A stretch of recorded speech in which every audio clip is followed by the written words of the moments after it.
आज की कहानी कोई साधारण घटना नहीं है, बल्कि ये कहानी है श्राप की, पुनर्जन्म की और उस रहस्य की जो 1000 साल तक बर्फ के नीचे दफन रहा, जहां इंसान नहीं सिर्फ आत्माएं इंतजार करती हैं।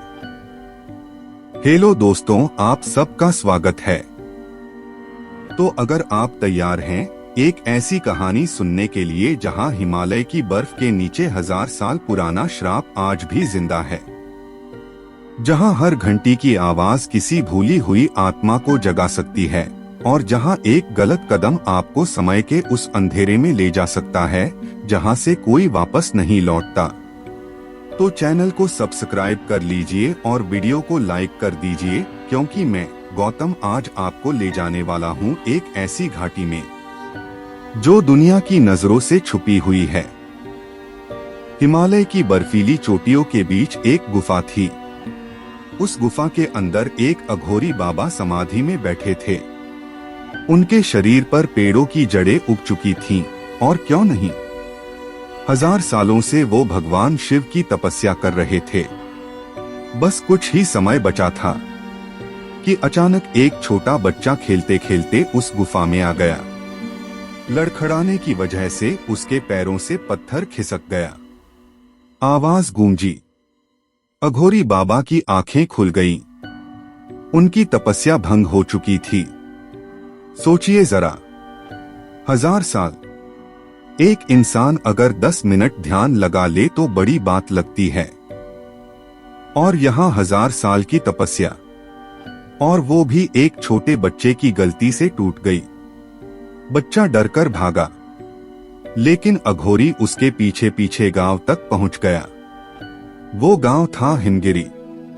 बाबा ने गांव वालों से कहा कि तुम्हारे बच्चे ने मेरी 1000 वर्षों की तपस्या नष्ट कर दी। लेकिन गांव वाले हंस पड़े।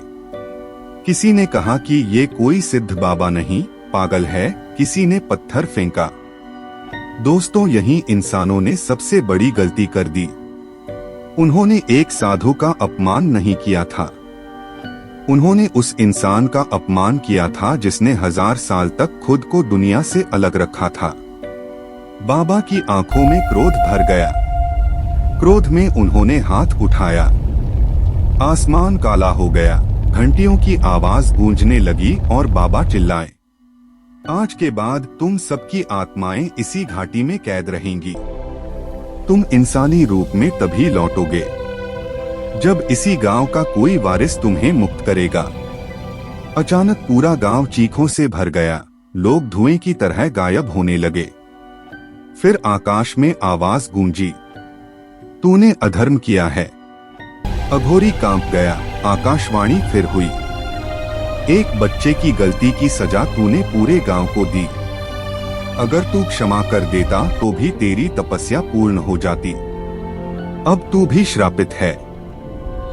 जब तक ये गांव मुक्त नहीं होगा, तुझे बार बार अघोरी के रूप में जन्म लेना होगा। दोस्तों, यहीं से कहानी सिर्फ गांव वालों की नहीं रही। अब श्रापित था पूरा गांव, और वो अघोरी भी। अघोरी भय से कांपने लगा। फिर सब कुछ अंधेरे में डूब गया। कहते हैं इंसान सोचता है कि उसकी जिंदगी बस उन्हीं लोगों, उन्हीं जगहों और उन्हीं घटनाओं तक सीमित है जिन्हें वो अपनी आंखों से देख सकता है। हमें लगता है कि हमारा संबंध बस उन्हीं चीजों से है जो सिर्फ हमारे आसपास मौजूद हैं। लेकिन नेति के धागे बहुत दूर तक फैले होते हैं। कौन सी घटना किस इंसान से, किस जन्म से और किस अधूरी कहानी से जुड़ी है, ये इंसान नहीं तय करता, बल्कि समय तय करता है, नियति तय करती है। और कभी कभी 1000 साल पुराना एक श्राप बर्फ से ढके हिमालय की किसी भूली हुई घाटी से निकलकर दुनिया के सबसे आधुनिक शहर लंदन तक चला आता है। दोस्तों, अब यही कहानी अचानक बदलती है। बर्फीले पहाड़ों से सीधे लंदन, जहां बारिश से भीगी सड़कें, रात के अंधेरे में चमकती ऊंची इमारतें और उन्हीं इमारतों के बीच खड़ी थी डिस्कवर जियोग्राफी, दुनिया की सबसे बड़ी भूगर्भीय रिसर्च कंपनियों में से एक। एक ऐसी जगह जहां लोग धरती के नीचे दबे रहस्यों को खोजते थे, लेकिन उन्हें नहीं पता था कि इस बार जो रहस्य उनका इंतजार कर रहा है वो धरती के नीचे नहीं बल्कि समय के भीतर दफन था। इसी कंपनी के भूगर्भ विभाग में काम करते थे अर्जुन, कबीर, मीरा और देव। 4 अलग अलग लोग, 4 अलग अलग सोच और 4 अलग अलग जिंदगियां। लेकिन नियति उन्हें धीरे धीरे एक ऐसी कहानी की तरफ खींच रही थी जिसकी शुरुआत 1000 साल पहले हो चुकी थी और जिसका अंत शायद अब लिखा जाने वाला था। सुबह का समय, ऑफिस में हल्की हल्की बातचीत चल रही थी। अर्जुन फोन पर अपनी पत्नी से बात कर रहा था। हाँ, बेटे की कुंडली अच्छे ज्योतिषी से ही बनवाना। तभी पीछे से कबीर हंस पड़ा। यार अर्जुन, ये कुंडली वुंडली सब अंधविश्वास है। मीरा चुपचाप सब सुन रही थी। उसकी आंखें अचानक कहीं खो गईं, जैसे कोई पुरानी बात याद आ गई हो। तभी देव कुर्सी पर पीछे झुकते हुए बोला, मैं सोच रहा हूँ दूसरी कंपनी ज्वाइन कर लूं। तुम लोगों का क्या प्लान है? मीरा हल्का मुस्कुराई और धीरे से बोली, मैं नहीं छोड़ सकती। सबने उसकी तरफ देखा। वो खिड़की के बाहर देखते हुए बोली, मुझे यहाँ किसी का इंतजार है। किसका पता नहीं, कोई इंसान या कोई चीज, मुझे नहीं पता, लेकिन मुझे इंतजार है। दोस्तों, अब सोचिए कि कोई इंसान ऐसा क्यों बोलेगा। मीरा खुद भी नहीं समझ पा रही थी कि उसे किस चीज का इंतजार है, लेकिन अंदर कहीं उसे महसूस हो रहा था कि उसकी जिंदगी का असली रास्ता अभी शुरू ही नहीं हुआ। फिर मीरा हंस पड़ी और बोली कि दूसरी कंपनी क्यों ज्वाइन करनी, यहाँ हम लक्जरी लाइफस्टाइल जी रहे हैं। सब हंस पड़े, लेकिन अर्जुन ने महसूस किया मीरा की आंखों में हंसी नहीं थी। कुछ साल पहले मीरा अपनी पढ़ाई पूरी करके घर लौटी थी। वो नौकरी ढूंढ रही थी और डिस्कवर जियोग्राफी में इंटरव्यू दे चुकी थी।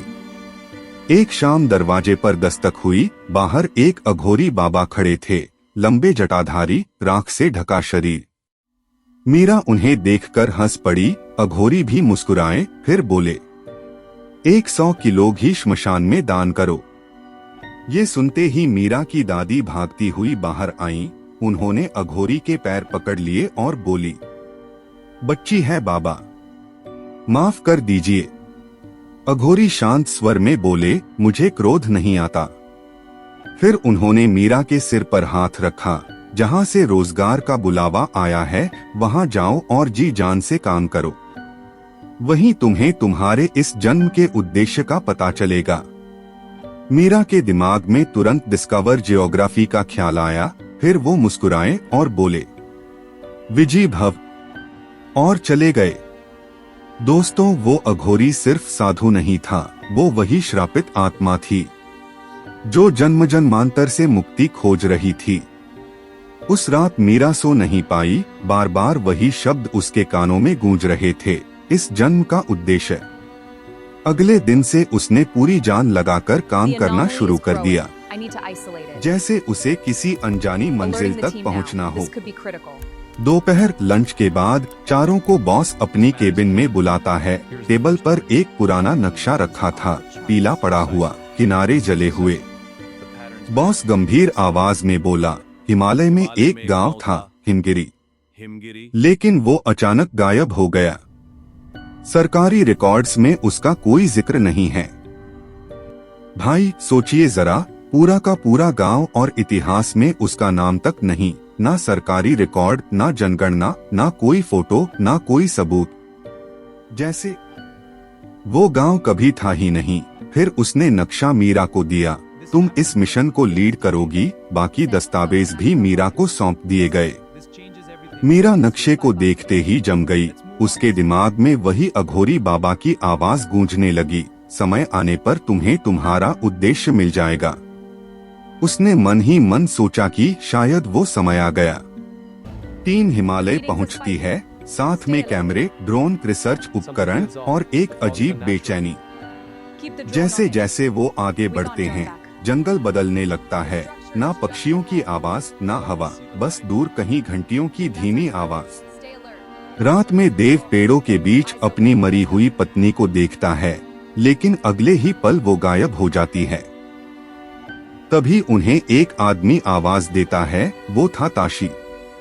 एक पहाड़ी आदमी, दाढ़ी से भरा चेहरा, गहरी आंखें, जैसे वो बहुत कुछ जानता हो। ताशी कहता है, तुम लोग हिमगिरी ढूंढ रहे हो। सब चौंक जाते हैं। ताशी उनके रहने और खाने का इंतजाम करता है। ताशी बार बार पीछे मुड़कर देखता रहता है, जैसे कोई उनका पीछा कर रहा हो। रात में वो मीरा से अकेले में पूछता है, क्या तुम्हें कभी ऐसा लगा कि तुम पहले भी यहाँ आ चुकी हो? मीरा चौंक जाती है, क्योंकि पिछले 2 दिनों से उसे अजीब सपने आ रहे थे। एक गांव, एक नदी, एक घर और एक लड़की जो बिल्कुल उसकी तरह दिखती थी। 3 दिन तक वो सब पहाड़ों में ट्रैकिंग करते हैं।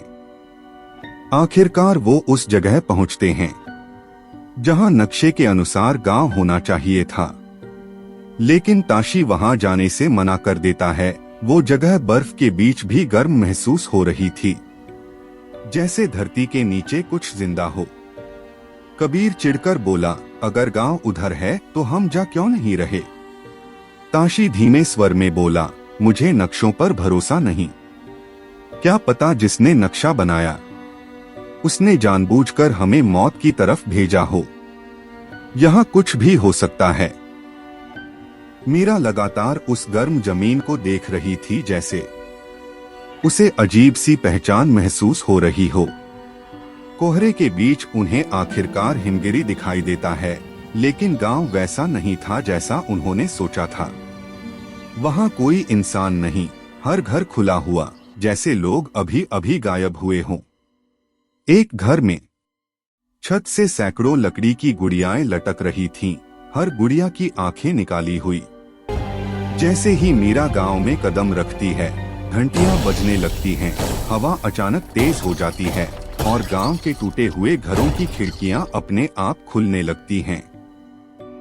ताशी डरकर कहता है कि ऐसा लगता है घाटी उसे पहचान गई है। रात में सबको अजीब सपने आते हैं। अर्जुन अपने बेटे को देखता है, लेकिन उसका चेहरा धीरे धीरे सड़ने लगता है। कबीर अपने बचपन की आवाजें सुनता है। देव फिर अपनी पत्नी को देखता है। इस बार वो कहती है, तुम मुझे बचा सकते थे। देव चीखकर उठ बैठता है। आखिरकार ताशी उन्हें उस विशाल चट्टान तक ले जाता है। उसके बीचों बीच एक प्राचीन मटका दबा हुआ था। ताशी बोला, कहते हैं हिमगिरी का असली वारिस जब इसे छुएगा तो घाटी जाग उठेगी। सबकी नजर मीरा पर चली जाती है। मीरा कांपते हुए आगे बढ़ती है, जैसे कोई अदृश्य शक्ति उसे बुला रही हो।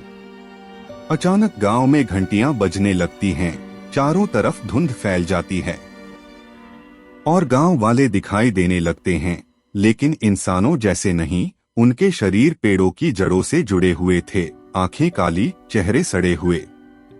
मीरा कांपते हुए आगे बढ़ती है। उसे अघोरी बाबा का चेहरा याद आता है और वो समझ जाती है कि वो अघोरी बाबा उसी श्रापित साधु का अगला जन्म था। मीरा मटके को छूती है। अचानक पूरी घाटी रोशनी से भर जाती है। आकाश में घंटियों की आवाज गूंजने लगती है। गांव वालों की आत्माएं चीखने लगती हैं, फिर धीरे धीरे शांत होने लगती हैं। उनके चेहरे इंसानों जैसे हो जाते हैं। जहां पहले टूटे घर थे, अब वहां सुंदर लकड़ी के घर थे। हर तरफ हरियाली, बच्चे खेल रहे थे, औरतें हंस रही थीं, लोग अपने काम में लगे थे। घंटियां अब डरावनी नहीं, शांत लग रही थीं। पूरा गांव जीवित था। अर्जुन, कबीर, मीरा, देव बेहोश होकर जमीन पर गिर जाते हैं। जब उन्हें होश आता है तो वो एक घर में होते हैं। मीरा धीरे धीरे घर को देखती है। उसकी आंखों से आंसू बह रहे थे। वो दरवाजे को छूती है, फिर मुस्कुराकर कहती है कि ये मेरा घर है। सब चौंक जाते हैं। कबीर धीरे से पूछता है, क्या मतलब? मीरा की आंखों में खुशी के आंसू थे।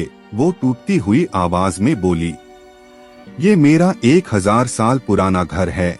अंदर एक महिला खाना बना रही थी, एक छोटा बच्चा खेल रहा था और दरवाजे पर मीरा के पुराने जन्म की माँ खड़ी थी। मीरा उन्हें छूना चाहती थी, लेकिन उसका हाथ उनके आर पार निकल गया। मीरा रो पड़ी। गांव का कोई भी इंसान उन्हें देख नहीं पा रहा था। अर्जुन एक आदमी के सामने हाथ हिलाता है, लेकिन वो आदमी बिना देखे निकल जाता है। देव डरकर कहता है, हम यहाँ हैं भी या नहीं? ताशी धीरे से बोला, ये आत्माओं की दुनिया है, हमें सिर्फ देखने की अनुमति मिली है। मीरा कहती है कि हमें अब यहाँ से चलना चाहिए। उन्होंने ऑफिस पहुंचकर गलत रिपोर्ट सबमिट कर दी कि वहां कोई गांव नहीं है, और उस ग्रुप ने उस राज को हमेशा के लिए छुपा लिया ताकि वो स्वर्ग से भी सुंदर गांव दुनिया की नजर में ना आ सके। दोस्तों, हर रहस्य दुनिया को बताने के लिए नहीं होता। कुछ जगहें बस छिपी हुई ही अच्छी लगती हैं। 10 साल बाद वो फिर हिमालय की घाटी में आए। घाटी खाली थी, जैसे वहां कभी कुछ था ही नहीं। मीरा खिड़की से देखती है कि वो अघोरी बाबा दूर बर्फ में चले जा रहे थे और फिर एक छोटी रोशनी में गायब हो गए। बाबा को मुक्ति मिल चुकी थी, लेकिन उन्होंने हिमालय को ही अपना घर चुन लिया था। दूर कहीं घंटियों की आखिरी आवाज सुनाई देती है।